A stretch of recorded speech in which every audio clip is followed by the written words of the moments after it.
Thanks for coming back to the 60-second review. This week we look at Marvel Comics' Where Monsters Dwell. Where Monsters Dwell by Garth Ennis and Russ Braun is part of the Marvel Secret Wars event and is a 5-issue miniseries. Even though the series is a Secret Wars tie-in, it really focuses entirely on Carl Kaufman, the Phantom Eagle, and Clementine Franklin Cox and their adventures. Escaping just in time to evade the attack of an old enemy, Kaufman and Clemmy find themselves flying straight into an enormous storm, resulting in the loss of their navigation instruments. Coming through the clouds, they are shocked to see pterodactyls flying alongside the plane and have to crash land due to damage they sustained during the storm and the dinosaur attacks.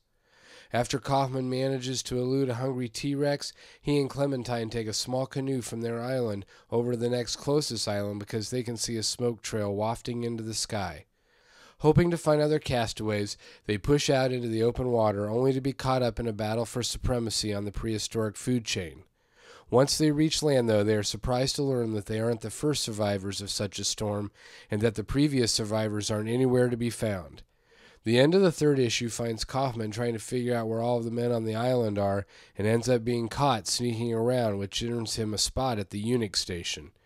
This book is so fun and totally not the norm for event tie-ins. It's masterfully handled by Ennis and Braun, the same team that brings you the not-so-suitable-for-work The Boys, and has beautiful Frank Cho and Jason Keith covers. Worst Comic Podcast Ever at gmail.com or any of our social media sites. For everyone here at the Worst Comic Podcast Ever, thanks so much for supporting us. Have a great week.